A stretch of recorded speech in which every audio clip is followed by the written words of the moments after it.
benar dengan Bapak Putra nggih? Iya. Perkenalkan, saya perawat Halimah.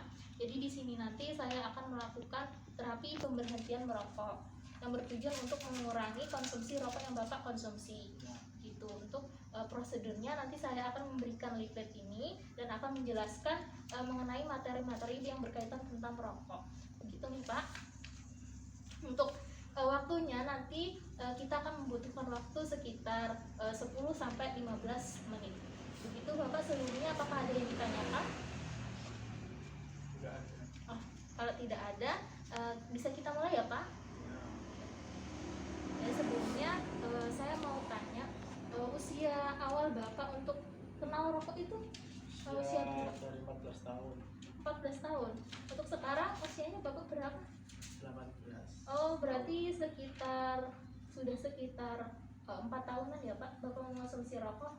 Iya. Bapak mengetahui rokok ini dari siapa? Apakah dari teman atau keluarga yang? Dari teman. Oh, dari teman. Oh ya, pergaulan ya Pak berarti. Iya.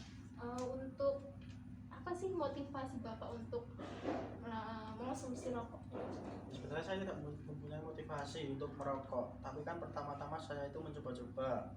Kemudian kenapa kok kecanduan merokok sampai sekarang, sampai usia 18 tahun ini. Oh iya. Akhirnya Bapak memutuskan ingin berhenti merokok ya Pak ya? Insya Allah. Insya Allah, amin. Semoga. Selanjutnya Bapak sebelum merokok itu Bapak apakah sudah mengetahui tentang dampak dari merokok itu bagi kesehatan Bapak? Sudah ya. Baik Bapak, selanjutnya saya akan menjelaskan dari perokok itu. Jadi banyak itu ungkapan penderita masalah kesehatan seperti kanker paru-paru, kemudian jantung, kemudian TBC dan komplikasi sehingga dapat menyebabkan kematian itu disebabkan karena merokok. Sedangkan menurut WHO sendiri itu mengatakan bahwa di Indonesia itu merupakan negara ketiga konsumsi rokok tertinggi di dunia setelah Cina dan India gitu. Nah, untuk tadi Bapak menyebutkan kalau Bapak itu kecanduan ya, kecanduan karena merokok. Jadi di situ terdapat kandungan, di dalam rokok itu terdapat kandungan zat-zat yang mungkin sangat berbahaya bagi kesehatan. Salah satunya itu ada zat nikotin. Nah, zat ini merupakan stimulan yang dapat memperbaiki suasana hati serta meningkatkan konsentrasi. Namun zat ini juga mempunyai efek, yaitu seperti kecanduan tadi yang Bapak rasakan tadi, sehingga Bapak ingin menikmati terus dan terus, begitu ya Pak? Iya. Nah, kemudian selain nikotin itu terdapat zat tar. Nah, zat ini dapat mempersulit saluran udara kecil di paru-paru atau bronkiolus yang bertugas untuk menyerap oksigen. Jadi ada zat tar ini yang dapat mempersulit pernapasan gitu. Kemudian saya akan menjelaskan mengenai bahaya merokok bagi kesehatan. Salah satunya ada gangguan kardiovaskuler. Nah, orang yang sering merokok atau baik merokok secara aktif atau pasif atau hanya menghirup asap rokok pun itu beresiko lebih tinggi untuk terkena penyakit jantung dan stroke. Kemudian yang kedua itu ada kerusakan otak. Merokok dapat mengganggu perkembangan dan fungsi otak baik pada anak-anak, remaja, dan orang dewasa, seperti kayak stroke, kemudian aneurisma otak ataupun pikun. Kemudian yang ketiga ini ada penyakit seperti mulut dan tenggorokan.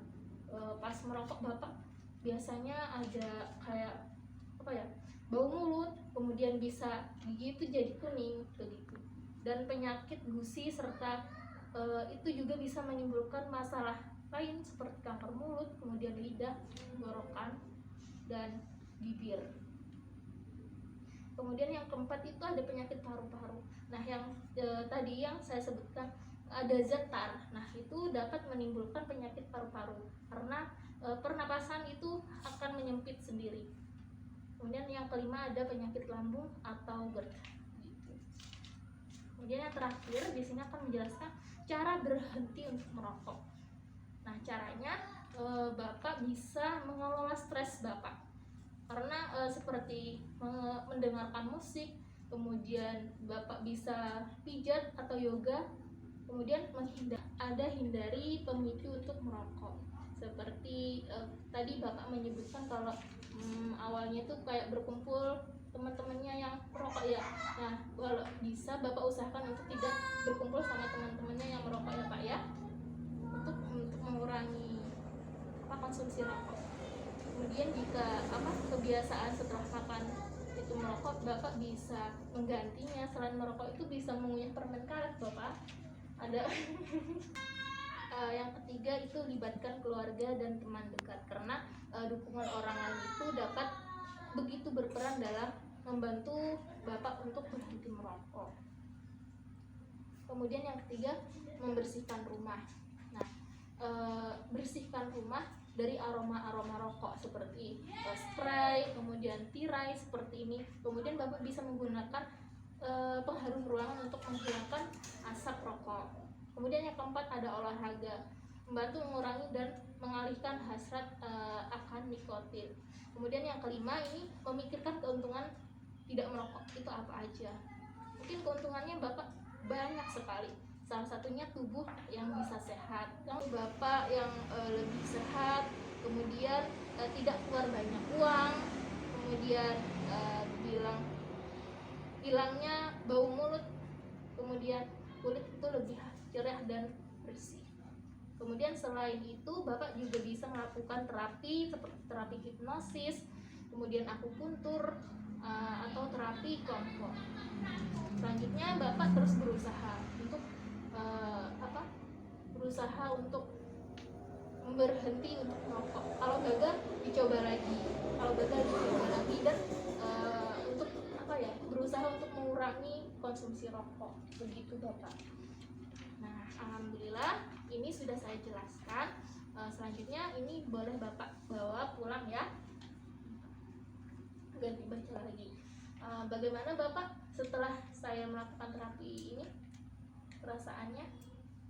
Ya lebih lega karena tahu bagaimana cara menghentikan merokok, walaupun tidak langsung ya, melalui proses. Iya benar. Karena semua itu berproses. Oh iya benar. Alhamdulillah ya Pak. Bapak nanti bisa dikurangin lagi konsumsi rokok dan terus berusaha ya Pak ya untuk berhenti mengonsumsi rokok. Begitu Bapak. Sebelum saya berpamitan untuk pulang, sebelumnya apakah ada pertanyaan Pak? Tidak ada. Kalau begitu saya izin pulang. Terima kasih atas kerjasamanya. Wassalamualaikum warahmatullahi wabarakatuh.